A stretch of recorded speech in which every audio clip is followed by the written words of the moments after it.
Assalamualaikum warahmatullahi wabarakatuh. صباح الخير. اليوم سندرس عن اللغة العربية للصف الخامس. سندرس تحت الموضوع هيا نشترك في الأنشطة اللاصفية.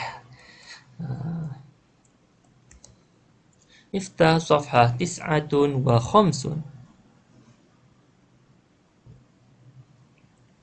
Buka muka surat 59 tis'atun wa khamsun. طيب الآن كلكم اتبعوا معلم ya. طيب sebelum tu kita pada kali ini kita akan belajar mengenai huruf, fokus pada huruf shad wa harfu ta. Macam mana huruf shad ni bila di depan, bila dia berada di tengah dan ketika berada di hujung. Ta ni pun sama. Ni kalau di hadapan, di tengah, di hujung, dan kalau huruf ta tu secara tunggal. Kita pergi pada shad dulu. Okey, ini contoh dia. Shad ini antum tengok kat warna merah ni. Shad ni di baris hadap dan di depan kan, di huruf di depan. Bila di depan, bentuk huruf shadnya macam ini. Yang melengkung bawah ni dikecilkan ya. Seperti mana Malim dah cakap sebelum ni, dia punya mangkuknya dikecilkan kalau berada di depan dan di tengah. Okey, nampak? Baik. Kulukum itabi mu'allim. Sahnun. Baik. Summa bila sad berada di tengah, dia jadi macam ini ya. Kulukum itabi mu'allim. Faslun. Baik, summa sad ni kalau berada di hujung macam ini, dia punya mangkuknya pun berada di hujung, jadi besar semula. Baik. Kulukum ittabi'u mu'allim. Qamisun.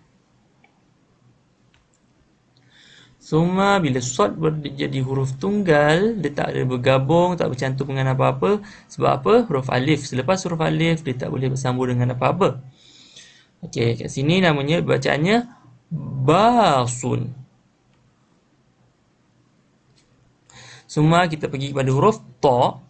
Okey, ta kalau di awal macam ini jadinya. Ta dia pun boleh bersambung ya hurufnya. Okey. Taburun. Semua bila ta berada di tengah jadi macam ini hurufnya, ta-nya.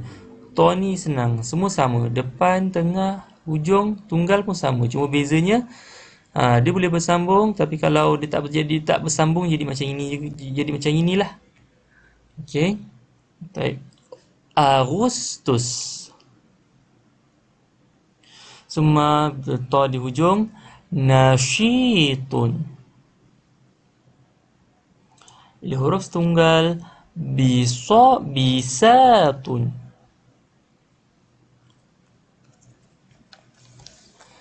Okey, baik. Kita pergi yang bawah ni.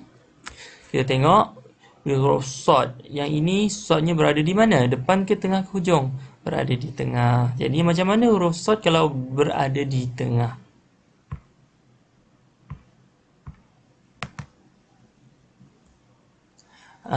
Ini dia.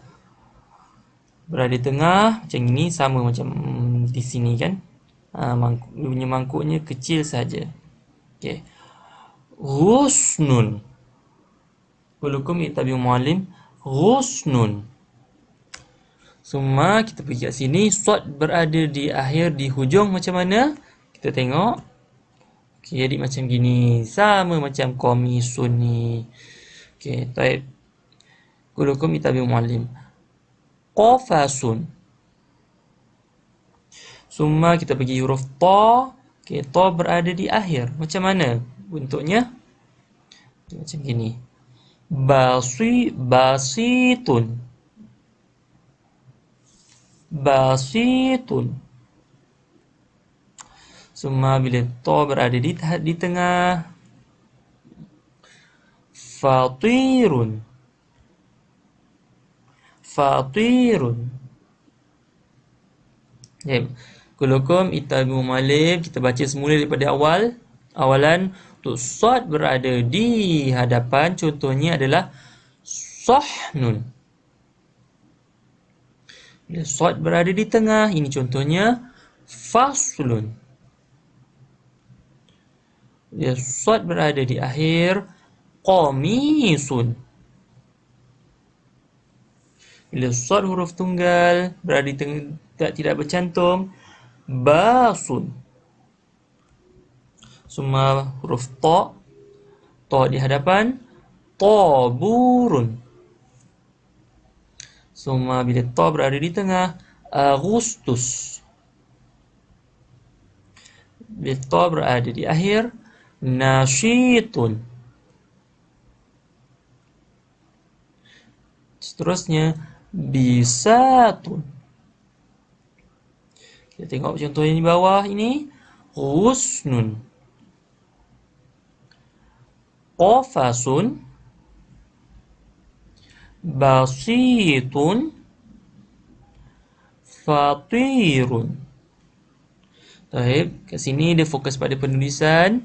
Antum lihat macam mana nak buat huruf sad dan macam mana nak buat huruf ta. Baik. Tadribat, latihan. Antum insah fil daftar. Salin di dalam buku tulis. Salin semua ini dalam buku tulis ya. Dan sebelum Muallim terlupa, kat sini dia belum bersambung lagi kan huruf-hurufnya. Antum kena sambungkan. Sama dengan ni, sambungkan, ni pun sambungkan, ini pun sambungkan juga. Bukan salin saja. Yang ni perlu buat dia punya huruf-hurufnya apabila bersambung macam mana. Macam Muallim tunjuk tadi. Okey, taib, itu sahaja. Lepas siapkan, tolong hantar pada Muallim ya. Syukran, selamat belajar.